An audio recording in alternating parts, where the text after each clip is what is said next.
Fala pessoal, sejam bem-vindos a mais um vídeo aqui do meu canal. Para quem ainda não me conhece, meu nome é Matheus Ornella, sou jornalista e comentarista de esportes americanos, como futebol americano, basquete, beisebol, entre outros. Se é a primeira vez que você está aqui no canal, vou pedir para você deixar o seu like, compartilhar esse conteúdo para que ele chegue a outras pessoas e principalmente para você se inscrever aqui no canal. Estamos chegando aí perto da marca de 1.400 inscritos aqui no YouTube, então se você ainda não tiver inscrito, por favor, eu vou pedir para você se inscrever. É de graça, não custa nada e você vai receber notificação toda vez que um vídeo vier para o ar aqui no YouTube. Lembrando também que tem outras redes sociais aqui na descrição onde você pode me seguir, Twitter, Instagram, onde tem ali atualizações diárias de futebol americano, FABR e muito mais. Seguindo uma linha que eu fiz há um tempo atrás, algumas semanas atrás, essa semana eu vou dividir em dois vídeos as prévias da rodada. Eu vou dividir a SPFL nesse vídeo aqui e no próximo vídeo vai ser um vídeo voltado para os outros estaduais. Isso porque só da SPFL a gente tem 5 jogos e a gente tem mais 5 ou 6 jogos em outros estaduais, entre Paranaense, Mineiro e Copa Nordeste. Então eu vou dividir em dois vídeos para que não fique algo muito longo e eu devo também ter isso pro recap da semana, que deve sair ali pela quarta-feira de manhã ou na hora do almoço. Começando então o nosso vídeo, vamos falar do último jogo da fase de grupos da Série Prata da SPFL. Segunda edição da Série Prata, muita coisa já está decidida, a gente já tem 5 dos 6 times garantidos nos playoffs, Guarás, Caraguá, Moca, Corsários e a equipe do Taubaté. A gente tem aí nessa semana o jogo entre a equipe do Assis Captains e a equipe da Ponte Preta Gorilas para decidir quem vai ficar com o seed 6, pelo menos. Se vocês quiserem uma explicação completa de tudo lá no Instagram, tem um post do mapa em colaboração comigo, onde a gente fez as continhas, tudo certinho, de todos os cenários que ainda podem acontecer por conta desse jogo. Mas vamos falar, obviamente, desse jogo, vamos falar um pouquinho de tudo que dá para rolar, tudo que eu estou imaginando. As duas equipes estrearam contra o Guarás, então as duas estrearam já contra o adversário mais forte que poderiam encarar na Série Prata, e as duas equipes eu acho que acabaram sofrendo de muitas coisas até básicas do futebol americano, como conceitos de como a OL corre com a bola, também um pouco do aspecto físico, fala um pouco mais alto ali para mim por boa parte dos dois jogos. E eu acho que é um jogo que as equipes elas vão poder se arriscar mais, elas vão poder mostrar mais do que elas realmente podem fazer. Como eu falei muitas vezes, para mim a equipe do Guarás é uma equipe que ela está muito à frente talvez do restante da Série Prata, era uma equipe que talvez até na Série Ouro estivesse dando trabalho, mas não conseguiu garantir uma vaga no ano passado, e na Série Prata esse ano é uma equipe que está muito bem. Para a equipe do Assis, eu acho que no começo de tudo trabalhar um pouco com mais calma no primeiro quarto, o jogo contra a equipe do Guarás foram 19 pontos ali muito rápido, aí conseguiu responder, só que aí depois a equipe do Guarás fez mais, então ter mais calma nesse início de jogo, tentar controlar um pouco também da emoção, a estreia foi em casa, então talvez isso também tenha afetado um pouco a equipe, mas jogar com mais calma, jogar com tranquilidade para que o jogo consiga fluir mais, Eu também gosto da ideia de que a equipe use o Anderson logo no começo como running back, No primeiro jogo ele jogou como tight end, ali um slot, e no segundo tempo ele foi alinhando mais como running back, tendo repetições, e eu acho que talvez seja o cara desse ataque para que você possa fazer isso, Que você coloque a bola na mão dele e vê o que ele consegue produzir. A OL também tem uma oportunidade de trabalhar melhor contra essa defesa da Ponte, que no front, no seu front seven, sofreu muito com leiturinhas básicas, então de repente pode ser um jogo para o Anderson conseguir se soltar um pouco mais, ou os outros recebedores. Acho que o Thiago teve um tempo legal para trabalhar a conexão com seus recebedores, o QB da equipe de Assis. Então é uma equipe que eu tenho até como favorita nesse jogo, porque a gente viu um pouquinho mais, tanto do ataque quanto da defesa. Então para mim é uma equipe que tem ali um pouco mais de peças para talvez vencer esse jogo. Por outro lado, esse time da Ponte é um time que para mim ele pode de repente se impor fisicamente no jogo, principalmente no ataque. A gente viu no último jogo usando o Tião como running back, que eu falei que em alguns jogos pode ser uma grande estratégia, ter um running back mais físico, que vai abaixar a cabeça e ganhar 2-3 jardas a mais numa jogada, mas eu acho que a equipe pode usar da sua OL e assim, das trincheiras, né, dos dois lados, tanto da OL quanto da DL, para tentar se impor fisicamente. Mas precisa saber ler o jogo, precisa entender bem a jogada que está tentando executar, para que consiga correr bem com a bola, para que em situações de passe a equipe consiga fluir bem o seu jogo, porque foi uma equipe que para mim pecou em muitos aspectozinhos básicos do jogo. E é normal da Série Prata, é normal da Ponte, que está voltando ainda de muito tempo parada. Então é um jogo que eu acho que a Ponte, se ela conseguir imprimir esse estilo físico, ela talvez tenha ali mais chances de vencer, mas eu acho que a equipe do Assis tem um pouquinho mais individualmente, e no aspecto de quarterback eu gostei mais do que eu vi do Thiago também. Então eu acho que é uma equipe que, para tentar vencer o Assis, vai ter que se impor fisicamente nesse jogo para conseguir ganhar. Só para quem não viu o post, para eu deixar mais ou menos explicado, né? Quem vencer desse jogo está classificado, vai passar como seed 5. Se houver empate, o Assis vai passar como seed 6 por conta do saldo, né? Então Taubaté seria o seed 5. Se a Assis vencer por 15 pontos ou mais, vai ficar com o seed 4. Se a Assis vencer por 44 pontos ou mais, vai ser o seed 3. Ficaria aí na frente do Moca.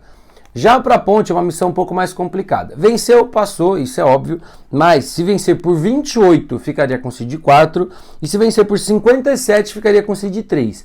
Claro, esses números, eles, na minha opinião, importam muito menos do que se alguém ganhar por 7-6. Eu acho que o importante é ganhar e se classificar. Mas, olhando para os cenários ali de talvez tentar pegar um seed melhor, esses são os cenários para as duas equipes. Partindo para os jogos que a gente vai ter agora da Série Ouro, né? A gente vai ter 2 jogos da Série Ouro nesse final de semana. A gente vai ter primeiro Rhinos Academy contra a equipe do Tatuapé Monsters, jogo que vai rolar em Valinhos, né? O Rhinos vai ter suas 2 equipes jogando no mesmo local, né? O Academy às 10 e o time principal às 2. Contra a equipe do Tatuapé Monsters, que está 0-2. Matematicamente, as 2 equipes ainda podem se classificar ou serem eliminadas. Existem N combinações de resultados que ainda podem acontecer, mas para a equipe do Monsters é vencer e tem que tentar aplicar um bom saldo ou torcer para o Storm e perder de repente para o Vipers de muito e tudo mais. Eu nem vou entrar tanto em detalhes, porque a gente não tem números exatos, né? A gente teria que fazer uma combinação muito grande com placares exatos de jogos que não aconteceram. Mas as 2 equipes matematicamente ainda têm chances. Porém, eu acho que, para quem já viu os palpites que eu soltei hoje de manhã e tudo mais, está bem claro quem é o favorito desse jogo. É a equipe do Rhinos Academy. Jogou bem contra a equipe do Sorocaba Vipers defensivamente, o ataque emperrou um pouco.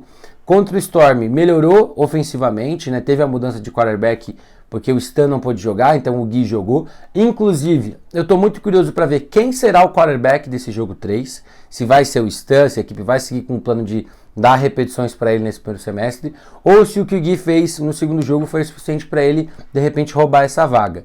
Eu particularmente acho que os dois têm condições de operar esse ataque.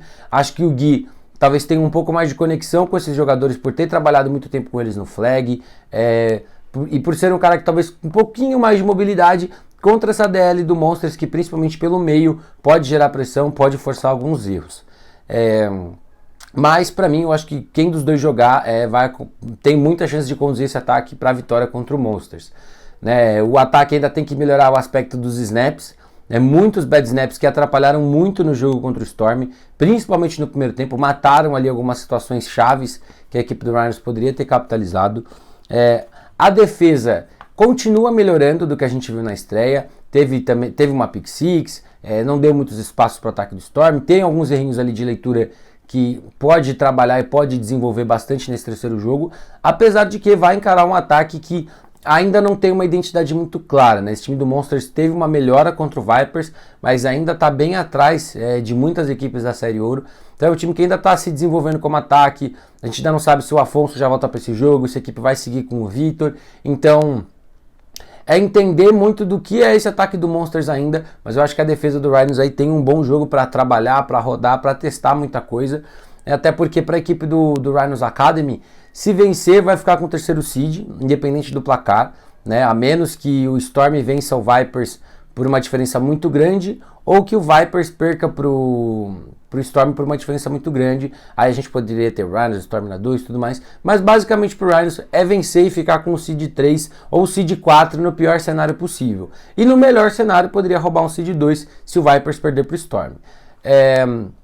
Mas eu acho que no geral é isso. Eu acho que o Monsters tem ofensivamente que seguir desenvolvendo, seguir trabalhando coisas, e defensivamente tem que ser uma equipe que tenha mais criatividade, né? Eu falei até nos stories do Instagram, eu sinto que é uma defesa muito previsível do que quer fazer. Então essa falta de criatividade, contra-ataques que se ajustam bem, que tem boas peças, que individualmente pode fazer coisas diferentes, é um time que tem Aires, que tem Magal, tem o Ian no backfield, que é um cara que eu gostei muito no último jogo. Você precisa dar mais dificuldade, você tem que fazer a leitura ser mais difícil, você tem que fazer o quarterback ficar mais preocupado com o que vai acontecer. Mas eu acho que é um jogo interessante para as duas equipes fecharem a fase de grupos, mas para mim o Rhinos Academy ele é bem favorito nesse jogo contra a equipe do Monsters. Passando para o outro jogo da Série Ouro que a gente tem Sorocaba Vipers e a equipe do São Paulo Storm. Vipers com uma campanha de 2-0, o Storm com uma campanha de uma vitória e uma derrota.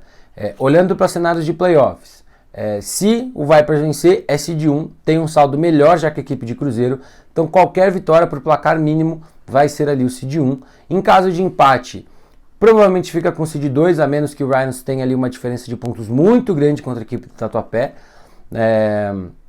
Na verdade não, na verdade acho que mesmo se o saldo do Rhinos for melhor, o confronto direto ele vai atrapalhar. Enfim, como eu falei, tem muitas questões matemáticas que a gente teria que ir atrás e que no final a gente pode nem acabar usando, né? Mas enfim, pro Vipers vencer, garantir o seed 1.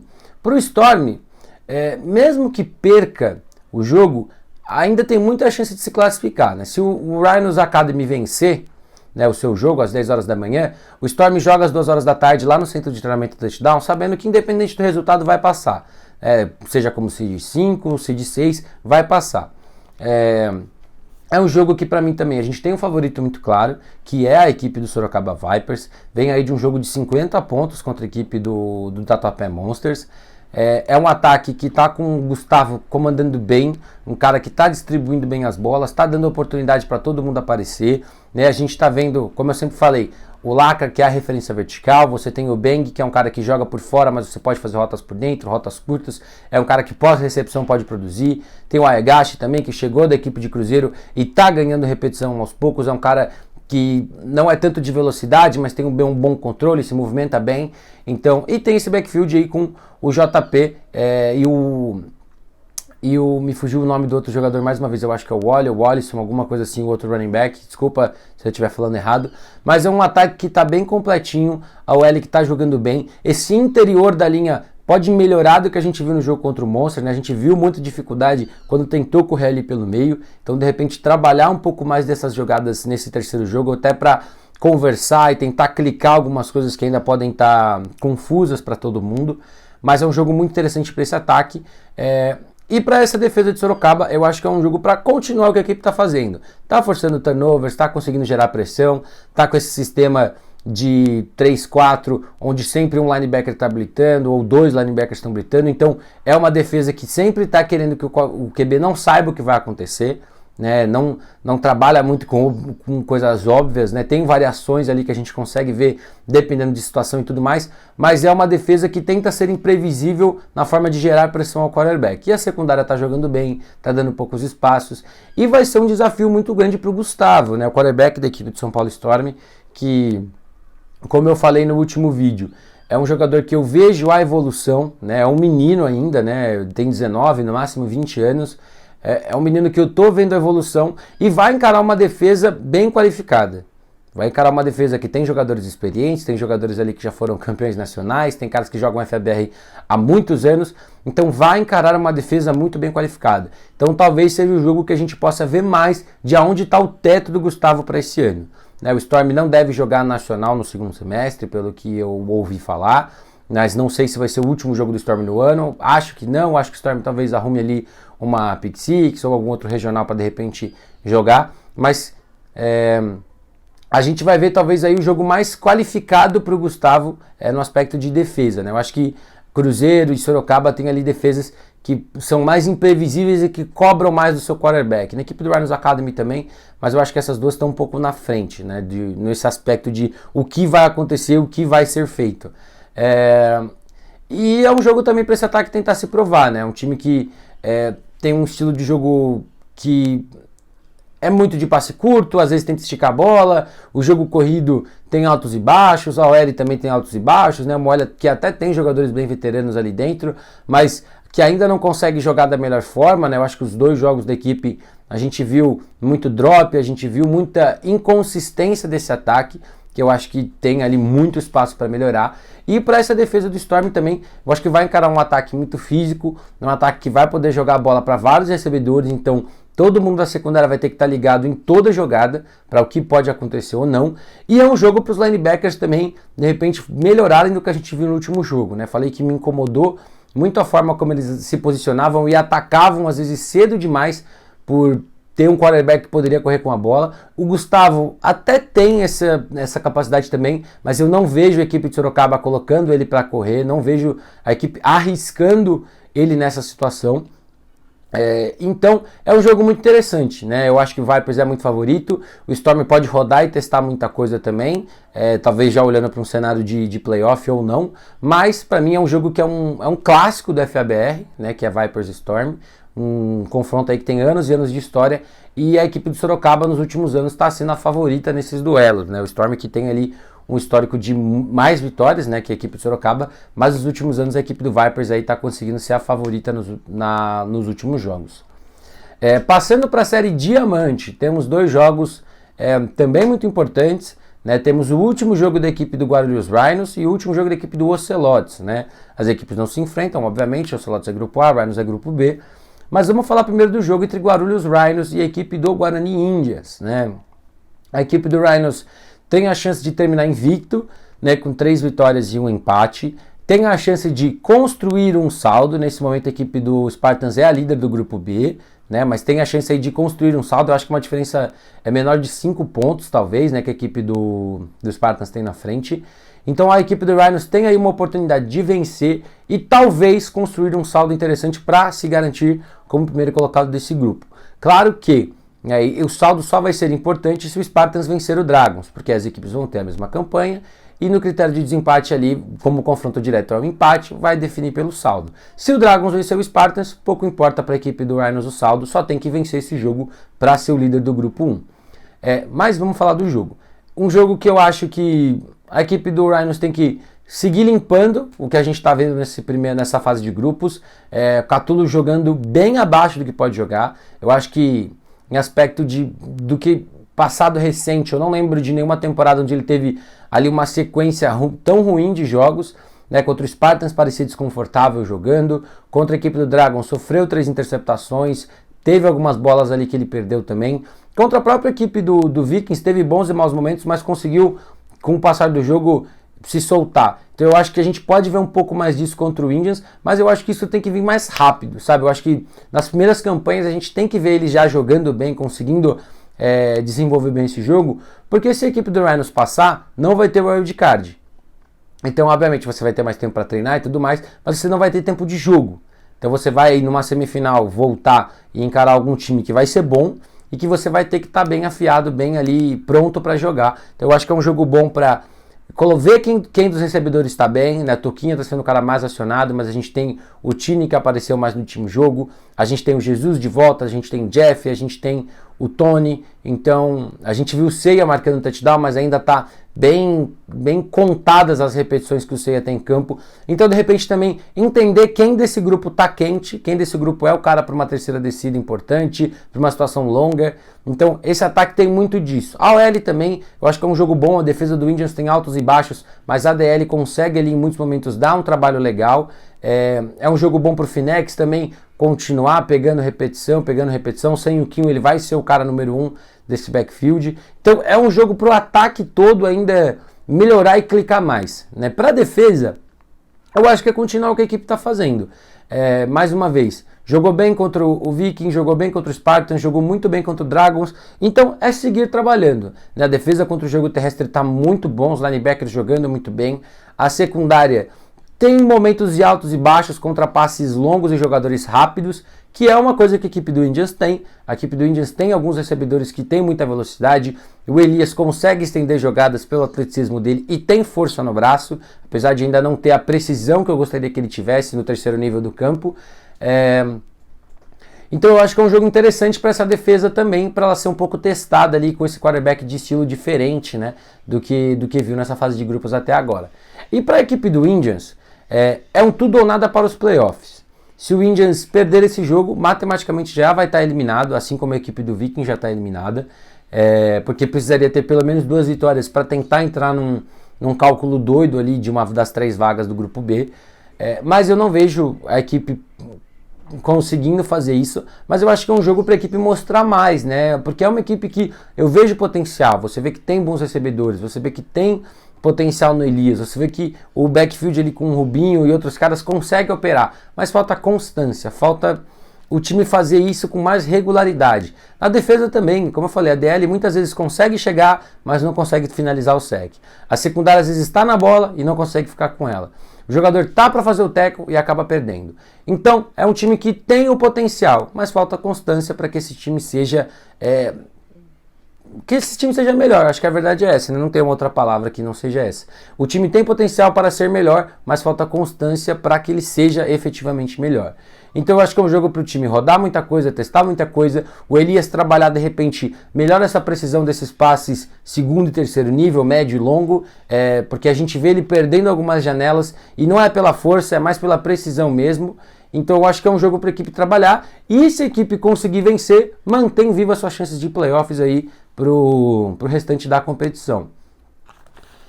Para fechar esse nosso vídeo aqui, esse primeiro vídeo da semana da FABR, a gente vai ter Rio Preto Whalers contra a equipe do Ocelotes Futebol Americano.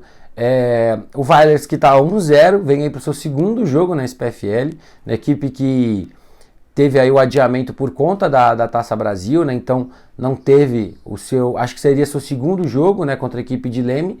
Então esse do Ocelotes, que seria seu terceiro, vira o segundo, aí na sequência o Whalers vai pegar o Steam e fecha contra a Leme, se eu não estou enganado na ordem. E esse jogo é muito interessante, porque o Whalers, apesar de ele não ter jogado na SPFL depois da abertura, não ficou parado. Jogou contra Galo e jogou contra Cruzeiro, então jogou contra 2 adversários bons, né, que com certeza ajudaram o time a ver muita coisa certa e muita coisa errada. Então, para mim, eu acho que é um jogo que, apesar do Ocelotes estar com um bom momento, apesar do Ocelotes estar muito motivado, tá 3-0, é o time que depende só de si para terminar a liderança do grupo, não dá para falar que o Whalers não é favorito. Não dá. O Caravita chegou mostrando a que veio, tá jogando muito bem como quarterback titular. Esse ataque tá alternando muito bem os jogadores, está conseguindo funcionar muito.